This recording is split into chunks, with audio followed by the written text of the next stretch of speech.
you made up your mind. I just want to interject. Okay. You've read, Martin Luther, Karl Marx, Mandela, Fela stories, so many stories. Yes. But you're aware that what you're doing may actually kill you. Yes.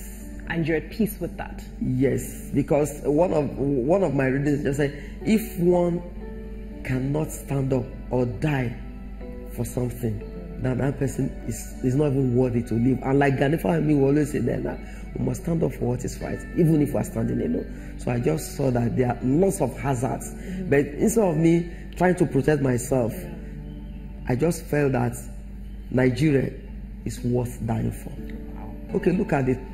Because in those days, they'll come ransack our house. My father had even been detained like twice, even my mom. Because your father was a civil servant. Yes, a top civil servant. And you were now known as an activist. Yeah, an activist. And then I would always confront. In fact, there was one rally that I led, and my father was one of those who came to see us. Yeah. And apart from that, some of the hazards that I faced, I knew that some people had died in the process. Yeah. I mean, look at what happened to Karl Marx. Yes. Look at what happened to Lenin. So that whatever it was. But one thing again that I looked back onto is also what Martin Luther King says, that the worthiness of life is deep rooted in the service of mankind.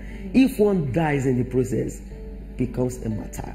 So I just felt that no matter what it is, if death comes. Wow. Okay. Now, I know you've been detained about 17 or more times. Yes, once I could count.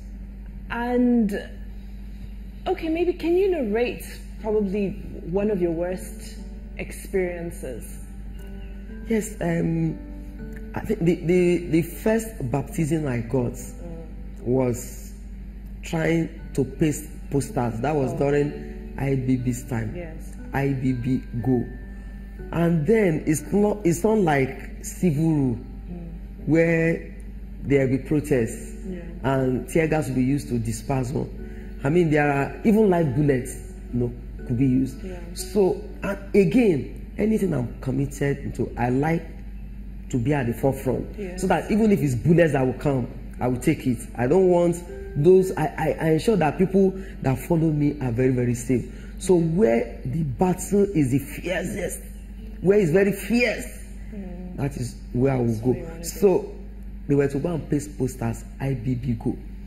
And then if cultism was rampant, I'll have a branded one, because I was living off campus. And students who were rusticated, who had different issues, were staying with me. So in 3-bedroom flats, I was housing about 40 different guys. And then even my room, my bed, will have like 8, 9 of us share the bed, share the room. So we're to paste poster 1 a.m. I'll wake up, prepare the starch, put them in smaller bowls. So when we were to paste, I decided to go and paste my own at the police bar, at the barracks. At the barracks, yeah. So, and I told Sunday and Akongwe that were following me, that I said, stay back, so that if I'm shot dead, you can tell people that that was the last place that she was in. And they stayed back. So I went there. I took the opportunity that the security lights, 2 of them were not functional. So I used touch, pasted the first one. While I was pasting the second one, someone was coming to ease himself under the cover of darkness. I had to lie still. And lying still, the person came, urinated all over my mouth, everywhere. I was just still. But unfortunately for me, I think the person was a bit tipsy, so he stepped on my thigh. He then called the other person and said, bring torch, big snake. So at that point, I just knew probably the end has come. Yeah. Well, make sure you stay glued. We need to go away very briefly, but when we return, we do continue this intriguing conversation with Dr. Okie-Odumakin. Don't move. So the person eventually brought it. I could not run. I was just thinking. He then looked, saw IBB's face crossed. Oh, because you were still with the posters that you were... Yeah, no, I'd already pasted one, and I had the remaining one with me. Yeah. So pasted one. The moment he lifted me up, like lifting my whole being up.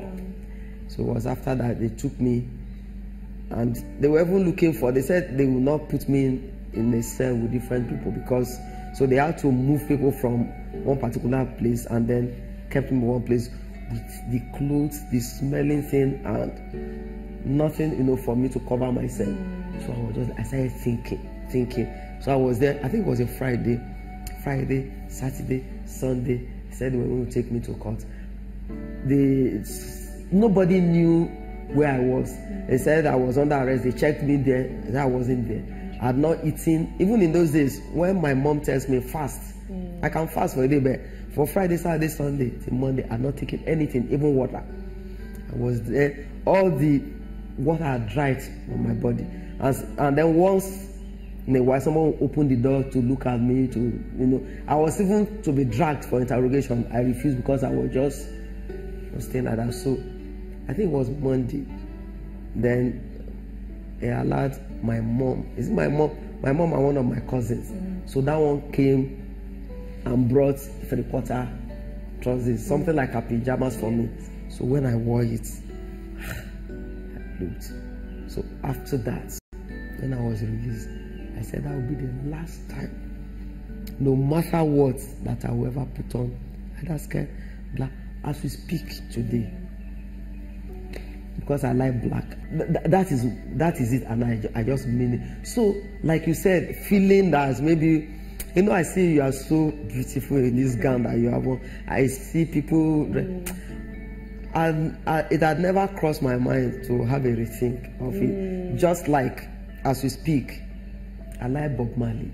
Since Bob Marley died, this is what I read, and it's natural, being that I don't take it to the salon. It's just my natural hair. They add some, and then yes.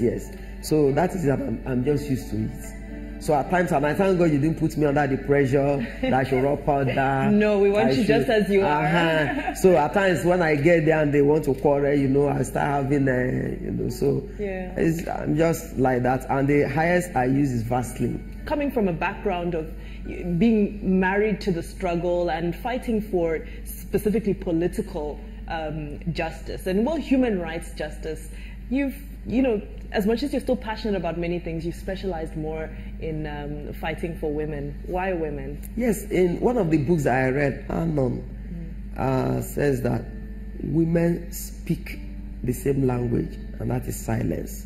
So when we started off Women Arise, I just felt that wasn't completely correct.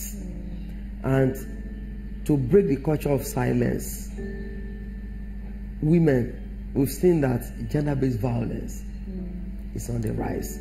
And out of the cases that we've handled, in fact, 4 years ago, we handled about 2,000 cases. Now it's over 4,000. Wow.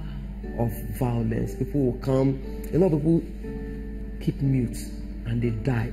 Unfortunately, and sad enough, I've attended about 7 burials that the husbands were the ones that killed people.